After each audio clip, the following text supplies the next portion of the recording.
everyone and welcome to our post-match press conference. Congratulations to the NU Bulldogs for winning over the AOP Eagles in 4 sets. The Bulldogs are now at 2-0. We have Coach Dan Elensuruin, Ben Tagibolos, and Jade Isticado. Coach Dante, congratulations for this victory. So anong nangyari nung first set kaya nakauna sa inyo natin yung bago kayo nakabawi sa nakuha niyo yung lead nyo from second set to fourth set? At anong masasabi mo sa kasi first meeting nyo doon ni Coach Vince? Anong masasabi? Una siyempre, thankful ako sa naging performance namin kahit na huli na sa huli na. Pero sa akin kasi yung ginawa ng ating sa akin yung first set talaga. Siguro ako talaga nila at kung ano yung naging game plan nila, nakuha nila. Kami talaga yung pinipilit namin makuha yung rating namin sa laro. Talagang hindi namin makuha ng first set. Buti na lang ng second set ay paano. Nakuha namin pero matik na rin. And yun, sabi ko, importante lang kung ano ba yung nagiging challenges natin ngayon, kailangan naman magpunan kasi dadali natin sa mga ibang game pa. Yun, na-challenge naman yung mga player ko, nakuha namin yung base and yun, sobrang thankful ako din. Hindi, siyempre, sa kay Peter din, sa consistent na lang niya. Maganda yung naging performance nila. Sabi ko sa Latina Coach, natutuwa ako sa naging nila, consider nila na nakapunta sa lahat natin ngayon. Sana yun lang, magpuli-puli sila kung yung silang natuloy sa Thank you to Ben. You have 13 points on 7 attacks and 6 blocks. So, ano yung ginawa nyo at Russell? Kasi naunahan kayo ng Ateneo, especially sa depensa nyo. Masasabi. Thank you.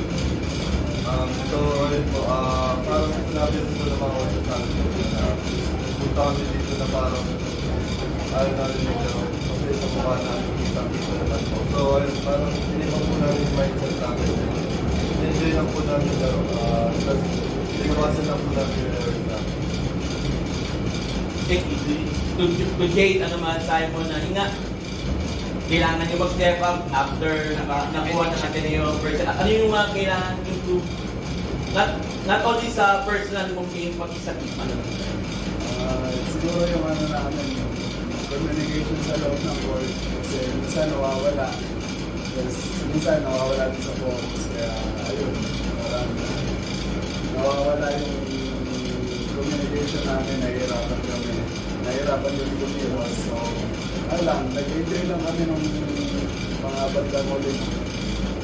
Take the floor is open for Coach. For Coach, yun nga, player niyo dati si Vince tsaka si Peter. Ano lang ang pakiramdam na makaharap yun dati yung player na nag-focus siya ngayon. Tapos binigyan pa kayo ng magandang laban. Siyempre, una, tumatanda na ako. Kasi, di ba, parang may player na ako na nagpo-coach ngayon. Pero hindi ko pa ma-imagine nung time na yun. Pero ngayon, nakita ko na sobrang masaya ako sa naging magiging coach na ngayon kasi pinakita naman nila sa amin yung gusto nilang mangyari sa team niya. And naging maganda yung performance nila and talagang pupunta sa likod ng rating. Ng mindset nila na sa manalo. Talaga lang nagkabanda muli kami medyo na-maximize na namin yung mga enforcer error nila. Importante lang sa amin na ulit namin.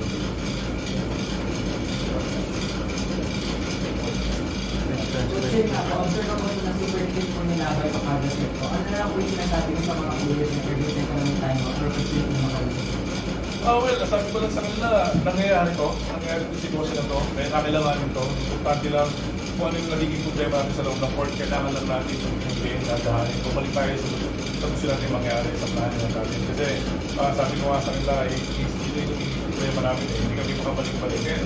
Yun, nag-response naman sila dahil nakauwas siguro medyo nagsalita na ako na kailangan talaga makuha natin yung game. Nag-response sila na maganda. Nung bandang uli, okay na yung galawan namin.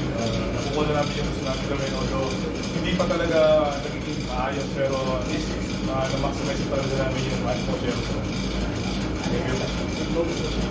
Based on that, paano pa po yung mga paling adjustment po na pwede yung gawin, especially na everything in the game with FA po na isa sa mga top schools ko for this particular season? Well, sa ngayon, ang naunang isip ko yung posisyon ng katawan namin kasi ito, hindi pa kami nakaka-recover talaga ng last game namin.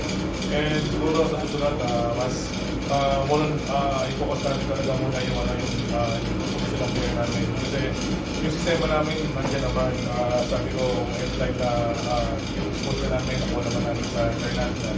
And ila, sabi ko nga sa Pedro, moron, yung mag-relate na talaga bawat.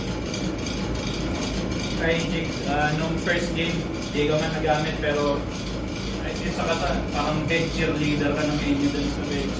Parang tapos ngayon naman, binigyan ka ng opportunity, ready ka. Paano mo lang napapanatili na ready ka sa mga ganyan ba? Lagi naman ako ready kasi lahat ng kami sabay-sabay na ako. So, isa lang yung sistema na ginagawa namin. Kaya kung may pasok ako, ginagawa ko lang yung trabaho ko. Coach, gano'n na lang ka-importante na kahit nasa bench ang saya-saya ng mga player.